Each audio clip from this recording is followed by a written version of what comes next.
ಒಂದು ತಿಂಗಳಾದ ಮೇಲೆ ಹಾಸನದ ಸಂಸದ ಪ್ರಜ್ವಲ್ ರೇವಣ್ಣ ಪ್ರತ್ಯಕ್ಷ ಆಗಿರೋದು. ಒಂದು ತಿಂಗಳಾಗಿತ್ತು. ಪ್ರಜ್ವಲ್ ರೇವಣ್ಣ ಯಾವ ದೇಶದಲ್ಲಿ ಇದ್ದಾನೆ ಎನ್ನುವುದರ ಬಗ್ಗೆ ಯಾವುದೇ ಮಾಹಿತಿ ಇಲ್ಲ. ಅತ್ಯಾಚಾರ ಪ್ರಕರಣಕ್ಕೆ ಸಂಬಂಧಪಟ್ಟಂಥ ಆರೋಪಿ, ರೇಪ್ ಕೇಸ್ನ ಆರೋಪಿ ಮತ್ತು ಹಾಸನದ MP ಪ್ರಜ್ವಲ್ ರೇವಣ್ಣ ಕಾಣಿಸ್ಕೊಂಡಿದ್ದಾನೆ. ಒಂದು ತಿಂಗಳಾದ ಮೇಲೆ ವಿದೇಶದಿಂದ ವಿಡಿಯೋ ಮಾಡಿ ಕ್ಷಮೆ ಕೂಡ ಕೇಳಿದ್ದಾನೆ ಈ ಆರೋಪಿ. ವಿದೇಶದಲ್ಲಿ ಕೂತ್ಕೊಂಡು ವಿಡಿಯೋನ ಮಾಡಿ ಕ್ಷಮೆ ಕೇಳಿದ್ದಾನೆ ಇವನು. ನಾನು ವಿದೇಶಕ್ಕೆ ಹೋಗಿದ್ದು ಪ್ರೀ ಪ್ಲಾನ್ ಆಗಿತ್ತು, ಅಂದರೆ ನಾನು ವಿದೇಶಕ್ಕೆ ಹಾರಿದ್ದು ಹೋಗಿದ್ದು ಇತ್ತಲ್ಲ, ಇದೆಲ್ಲ ಆಮೇಲೆ ನಿರ್ಧಾರ ಆಗಿದ್ದಲ್ಲ, ಸಾಕಷ್ಟು ಮುಂಚಿತವಾಗಿಯೇ ನಾನು ಯೋಜನೆ ರೂಪಿಸ್ಕೊಂಡಿದ್ದೆ. ಪ್ರೀ ಪ್ಲ್ಯಾನ್ಡ್, ಮುಂಚಿತವಾಗಿಯೇ ಯೋಜನೆ ಆಗಿದ್ದದ್ದು. ನನ್ನ ತಂದೆ, ತಾಯಿ, ತಾತ ಕುಮಾರಣ್ಣ ಅವ್ರಿಗೆ ಕ್ಷಮೆ ಕೇಳ್ತೀನಿ ನಾನು. ಪ್ರಜ್ವಲ್ ರೇವಣ್ಣ ಅವರ ತಂದೆ ರೇವಣ್ಣ ಅವ್ರಿಗೆ, ತಾಯಿ ಭವಾನಿ ರೇವಣ್ಣ, ತಾತ HD ದೇವೇಗೌಡರು ಹಾಗೂ ಕುಮಾರಸ್ವಾಮಿ ಅವರು, ಇಷ್ಟೂ ಜನಗಳಿಗೆ ನಾನು ಕ್ಷಮೆ ಕೇಳ್ತೀನಿ. ಮೇ 31ಕ್ಕೆ ನಾನು ರಾಜ್ಯಕ್ಕೆ ಬಂದು SIT ಮುಂದೆ ಹಾಜರಾಗ್ತೀನಿ. ಕೆಲವು ದುಷ್ಟ ಶಕ್ತಿಗಳು ಸೇರಿಕೊಂಡು ನನ್ನ ವಿರುದ್ಧ ಪಿತೂರಿ ಮಾಡ್ತಾ ಇವೆ. ನನ್ನ ವಿರುದ್ಧವಾಗಿ ಒಂದಷ್ಟು ದುಷ್ಟಶಕ್ತಿಗಳು ಸೇರ್ಕೊಂಡ್ಬಿಟ್ಟಿವೆ. ಇವರೆಲ್ಲ ಸೇರಿ ಪಿತೂರಿ ಮಾಡಿಬಿಟ್ಟಿದ್ದಾರೆ. ನನ್ನ ರಾಜಕೀಯ ಬೆಳವಣಿಗೆ ಇತ್ತಲ್ಲ, ವೇಗದಲ್ಲಿ ನಾನು ಬೆಳೀತಾ ಇದ್ದ ರಾಜಕೀಯ ಲೋಕದಲ್ಲಿ, ಇದನ್ನು ಸಹಿಸೋಕ್ಕಾಗಲಿಲ್ಲ ಇವರಿಗೆ. ಷಡ್ಯಂತ್ರ ರೂಪಿಸಿದ್ರು ಇವರು. ವಿದೇಶಕ್ಕೆ ಹೋದ ಮೇಲೆ 3-4 ದಿನ ಆಗಿತ್ತು. ಅದಾದ ಮೇಲೆ ಹೀಗಾಗ್ಬಿಟ್ಟಿದ್ದಂತೆ ಹಾಸನದಲ್ಲಿ ಅಂತ ನನಗೆ ಗೊತ್ತಾಯಿತು.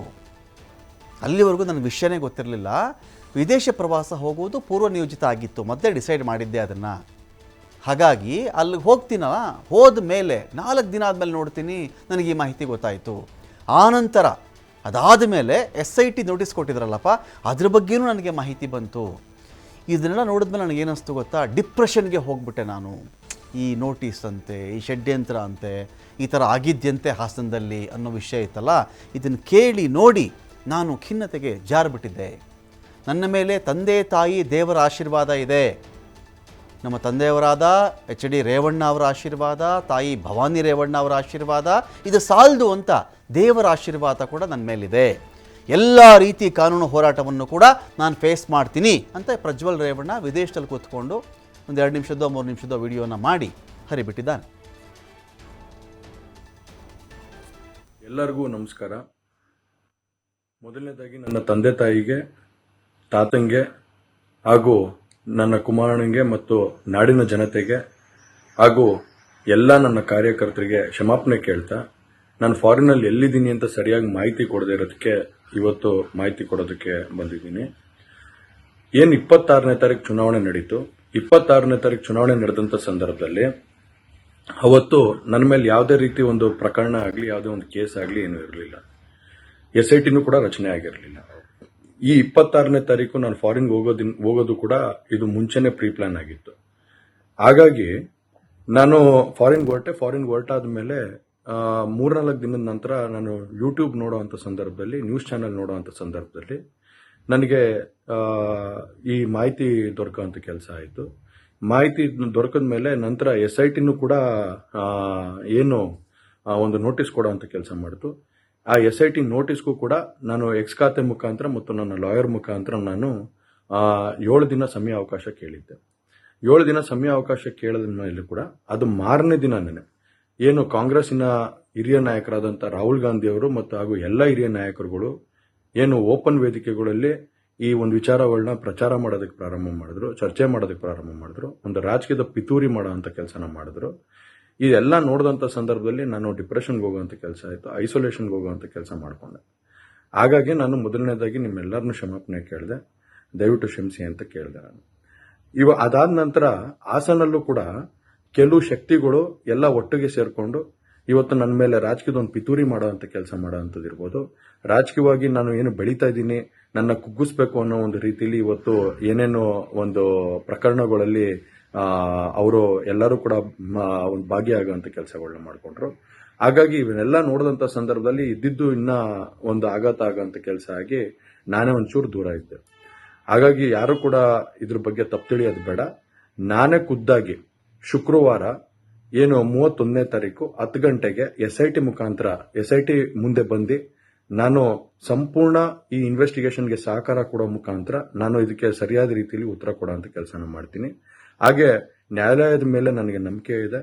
ಖಂಡಿತವಾಗ್ಲೂ ಕೂಡ ನಾನು ಈ ಒಂದು ಏನು ಸುಳ್ಳಿನ ಪ್ರಕರಣಗಳಿದಾವೆ, ಈ ಸುಳ್ಳು ಪ್ರಕರಣದಿಂದ ಆಚೆ ಬರೋಂಥ ಕೆಲಸನ ನ್ಯಾಯಾಲಯದ ಮುಖಾಂತರನೇ ಮಾಡ್ಕೋತೀನಿ ಅನ್ನೋ ಒಂದು ನಂಬಿಕೆ ನನ್ನಲ್ಲಿ ಏನಿದೆ. ಹಾಗೂ ದೇವರ ಆಶೀರ್ವಾದ ಮತ್ತು ಜನರ ಆಶೀರ್ವಾದ, ನನ್ನ ಕುಟುಂಬದ ಆಶೀರ್ವಾದ ನನ್ನ ಮೇಲೆ ಇರಲಿ. ಖಂಡಿತವಾಗ್ಲೂ ನಾನು ಈ 31ನೇ ತಾರೀಕು ಶುಕ್ರವಾರ ನಾನು SIT ಮುಂದೆ ಬರ್ತೀನಿ. ಬಂದ ನಂತರ ನಾನು ಇದಕ್ಕೆಲ್ಲದಕ್ಕೂ ಕೂಡ ಈ ಒಂದು ಇದಕ್ಕೆ ತಲೆ ಎಳೆಯುವಂಥ ಕೆಲಸನ ಮಾಡ್ತೀನಿ. ನನ್ನ ಮೇಲೆ ನಂಬಿಕೆ ಇರಲಿ ಅಂತ ಹೇಳಿ ನಿಮ್ನೆಲ್ಲರನ್ನೂ ಕೋರ್ತಾ ನಾನು ಧನ್ಯವಾದ ಹೇಳಕ್ಕೆ ಇಷ್ಟಪಡ್ತೀನಿ. ಧನ್ಯವಾದ. ಡೀಟೇಲ್ಸ್ ಕೊಡಗಿದ್ದೀಗ ಹಾಸನಿಂದ ಪ್ರಕಾಶ್ ಇದ್ದಾರೆ. ಪ್ರಕಾಶ್, ತನ್ನ ಮೇಲೆ ಹಾಸನ ಭಾಗದ ಕೆಲವು ಶಕ್ತಿಗಳು ಪಿತೂರಿ ಮಾಡಿವೆ, ಷಡ್ಯಂತ್ರವನ್ನು ಮಾಡಿವೆ. ನನಗೆ ಮೊದಲು ಗೊತ್ತೇ ಇರಲಿಲ್ಲ ಈ ಒಂದು ವಿಚಾರ. ಪೂರ್ವ ನಿಯೋಜಿತವಾಗಿ ವಿದೇಶಕ್ಕೆ ಹೋಗೋದು ಎಲ್ಲ ಕೂಡ ನಿರ್ಧರಿತವಾಗಿತ್ತದು. ಅಲ್ಲಿ ಹೋದ ಮೇಲೆ ಗೊತ್ತಾಯಿತು. ಯಾವತ್ತೋ ಯೂಟ್ಯೂಬ್ ಹಾಕಿದೆ ನಾನು. ಯೂಟ್ಯೂಬ್ ಹಾಕಿದಾಗ ಅದರಲ್ಲಿ ಈ ಥರ ಬರ್ತಾ ಇತ್ತು. ಇದನ್ನು ರಾಷ್ಟ್ರ ಮಟ್ಟದಲ್ಲಿ ರಾಹುಲ್ ಗಾಂಧಿಯವರ ಆದಿಯಾಗಿ ಚುನಾವಣಾ ಪ್ರಚಾರದ ವಿಷಯವನ್ನಾಗಿ ಮಾಡ್ಕೊಳ್ತಾ ಇದ್ದರು. ಷಡ್ಯಂತ್ರ ಇದೆ, ನಾನು ಸಹಕರಿಸ್ತೀನಿ ಅಂತ ಶುಕ್ರವಾರ ಪ್ರಜ್ವಲ್ ರೇವಣ್ಣ ಡಿಸೈಡ್ ಮಾಡ್ತಾ ಇದ್ದಾರೆ ಯಾವತ್ತು ಅವರು ಭಾರತಕ್ಕೆ ಬರಬೇಕು ಅಂತ. ಈ ದೇಶದ ಕಾನೂನು ಅಲ್ಲ, SITನೂ ಅಲ್ಲ, ನೋಟಿಸ್ಗಳು ಅಲ್ಲ, ಯಾವುದೂ ಅಲ್ಲ. ತಾನು ಯಾವತ್ತು ಬಂದು ಹಾಜರಾಗಬೇಕು ಅಂತ ಪ್ರಜ್ವಲ್ ರೇವಣ್ಣ ಡಿಸೈಡ್ ಮಾಡಿದ್ದಾರೆ. ಏನೋ ಆಯಿತು 31ನೇ ತಾರೀಕು ಬರ್ತಿದ್ದೀನಿ ಅಂತ ಹೇಳಿ ಹಾಸನದ ಶ್ರೀಯುತ ಸಂಸದರಾಗಿರ್ತಕ್ಕಂಥ ಪ್ರಜ್ವಲ್ ರೇವಣ್ಣ ಅವರು ಮಾತಾಡಿದ್ದಾರೆ. ಏನು ಕತೆ ಇದು? ಇದಕ್ಕೆ ಹಾಸನದ ರಿಯಾಕ್ಷನ್ ಹೇಗಿದೆ ಅಂತ?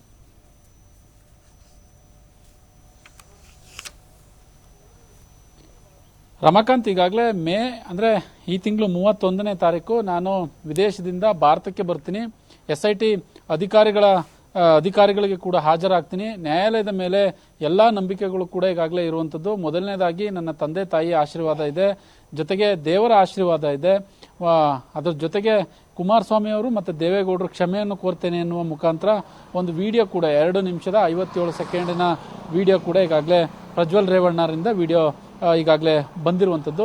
ಜೊತೆಗೆ ಹಾಸನದ ರಾಜಕಾರಣಿಗಳ ಬಗ್ಗೆ ಅಂದರೆ ಕಾಣದ ಕೈಗಳು ನನ್ನ ಮೇಲೆ ಷಡ್ಯಂತ್ರವನ್ನು ಕೂಡ ಮಾಡ್ತಾ ಇರುವಂಥದ್ದು.